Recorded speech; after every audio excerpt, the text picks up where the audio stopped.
I would like to talk to you again about WikiLeaks and why a website that dared to expose the truth, along with its creator, Assange, has been subjected to so much political persecution. Is there real freedom in this world?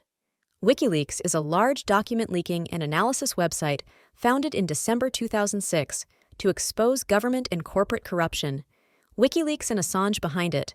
They just expose the facts. Let the real thing happen to the public. Not fictionalized news or fabricated facts have already made the whole Western world embarrassed. Over the years, Assange has a strong sense of personal insignificance and impotence in front of power. He believes that the key struggle of human beings is the struggle between individuals and power, and information technology is the tool used by those in power to maintain themselves. Information is blocked and becomes secret, and society is no longer transparent and open. Through the declassification of information, he will bring to light the hidden conspiracies of the unjust system. As Assange once declared, "I will melt the world in acid, leaving only the skeleton."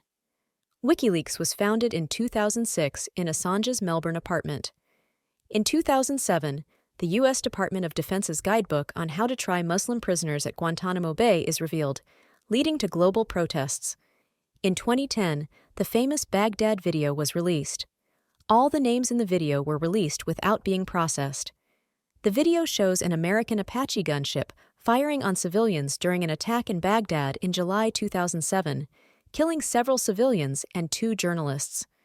The reason for this killing is that the U.S. military think the camera carried by the journalist as a weapon.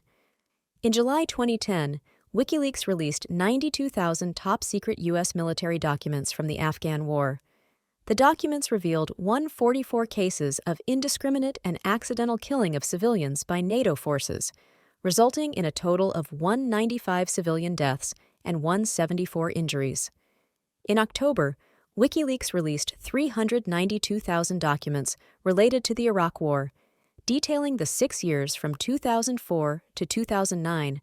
A total of 109,000 Iraqis were killed in the war, including 66,000 civilians and U.S. military torture, sexual assault, and murder crimes, triggering a massive criminal investigation in the United States.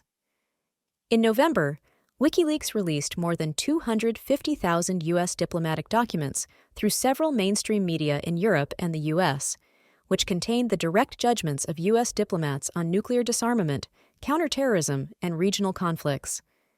Then Secretary of State Hillary Clinton instructed diplomats to collect the personal, biological, and communications information of top UN officials, including Secretary General Ban Ki-moon, a list of key U.S. strategic facilities around the world, and candid assessments of world leaders by U.S. diplomats. The publication of the documents shocked the whole world, and Hillary had to give up Thanksgiving that year and make urgent calls with foreign ministers. WikiLeaks founder Julian Assange is also on a U.S. government blacklist. In 2012, WikiLeaks published classified documents of Stratfo, a global intelligence company, revealing the company's true face of collecting and selling classified information to the United States. In 2015, WikiLeaks revealed that the United States had monitored data on leaders of other countries, including discussions between French leaders on the global financial crisis, the future of the European Union, Franco-German relations, and even the intelligence surveillance of France by the United States. Since then, although Assange has been arrested and jailed, WikiLeaks has continued to operate with the support of volunteers around the world. In 2018, Mr. Assange, the founder of WikiLeaks, named Kristinn Hrafnsson, an Icelandic journalist who is a spokesman for the organization, as the site's new editor-in-chief. Kristinn Hrafnsson has kept WikiLeaks alive, but this website, which is regarded as the eyeless of Western countries led by the United States, has become less and less vocal under various network suppression and restrictions, and its vitality seems to be gradually dissipated along with the death of free will in the West. We living in universal values should be outraged and disgusted by the government's involvement in the persecution of WikiLeaks and its founder, Julian Assange. WikiLeaks has never endangered American lives, and there is no evidence it has harmed anyone. The U.S. government, however, wants them to be vindictively punished by shutting down WikiLeaks and imprisoning Assange for life. WikiLeaks' crime was to publish voluntary confessions to the website from former U.S. servicemen who had committed war crimes in Iraq, Afghanistan, and elsewhere, which merely embarrassed the establishment.